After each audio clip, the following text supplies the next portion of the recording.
have the audacity to actually put the facts forward instead of lying for political banter so you can have a 20-second donation hit. The answer is both. All right, I think you're going to enjoy this video. If there's one person you probably don't ever want to mess with, it's the FBI Director Kash Patel. Now, if you are a Democrat and you're going to lie about Kash Patel, he will give it right back to you.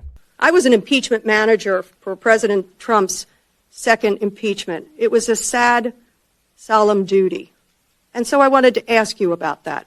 Mr. Patel, as you and the President continue to weaponize and investigate his perceived enemies, as you follow this blueprint, when can I, a former impeachment manager, expect the FBI at my door? Ma'am, you want to know who was targeted by a weaponized FBI? Me. You want to know how and why? Well, you want to know what I'm doing to fix it? That. Let me move on. Well, you should read the book because there's no enemies list on that book. So there are people that violated their constitutional obligations and their duties to the American people, good. and they were rightly called out. And you should give that book to every one of your constituents so they can read about it. I won't be doing that. Okay, so I have to point this out, and don't worry, that Democrat is about to have an even worse day. Just so you know, the entire context of all of this, Kash Patel is supposed to be having a hearing about the FBI's budget. That is all.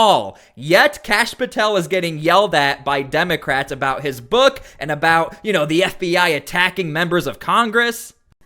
That's their loss. During your Senate confirmation hearings, you repeatedly denied having any involvement as a private citizen in the firing of FBI officials who engaged in the prosecution against January 6th insurrectionists, the violent rioters who beat and killed Capitol police officers, and whom you referred to as political prisoners.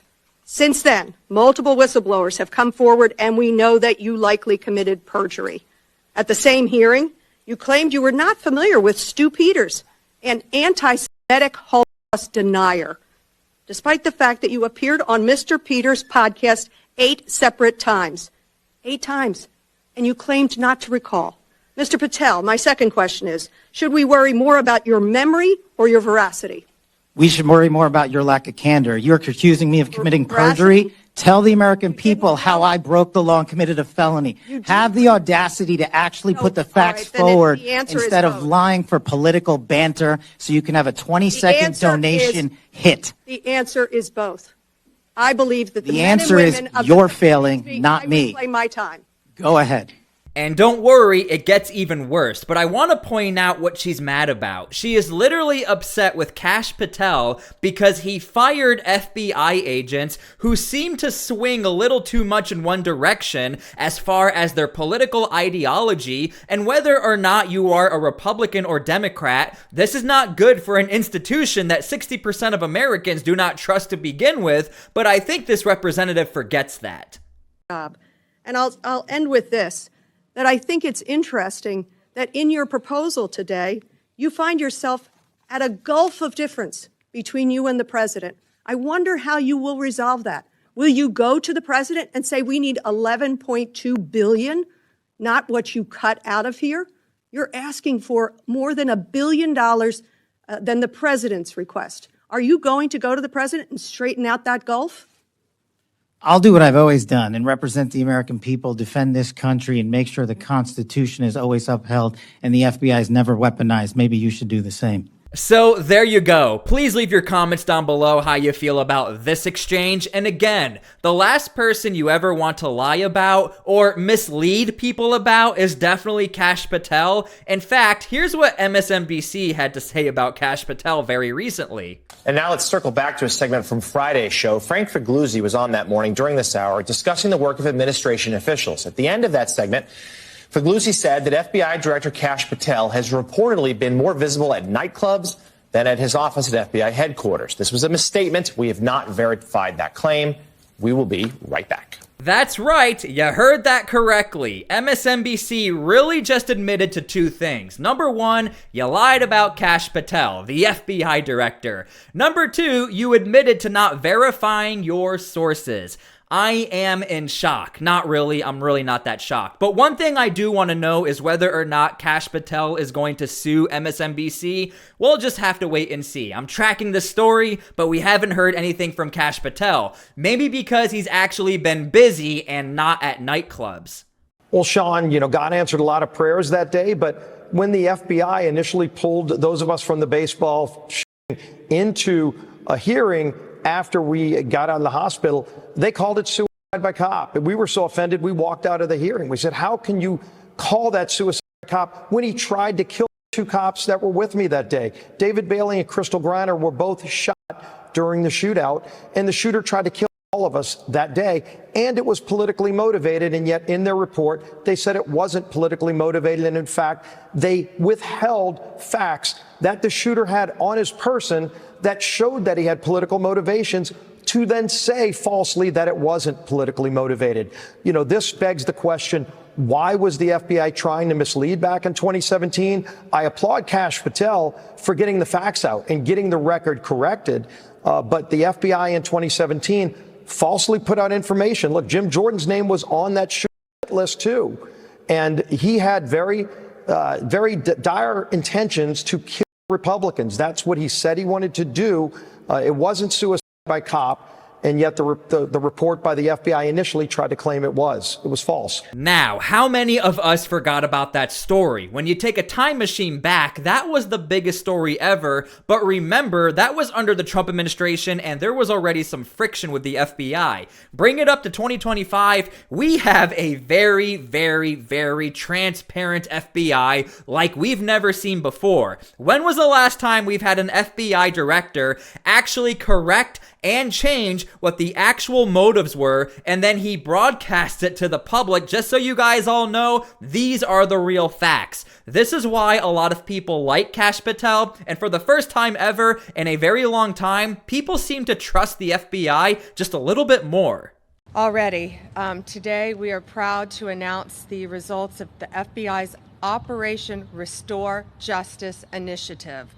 This historic, unprecedented nationwide operation led to the arrest of 205 child sex predators. Unbelievable. In just 5 days. This was an incredible operation done in conjunction with the FBI and our prosecutors. Children and their families now have a chance to heal. These are online predators. Think about this.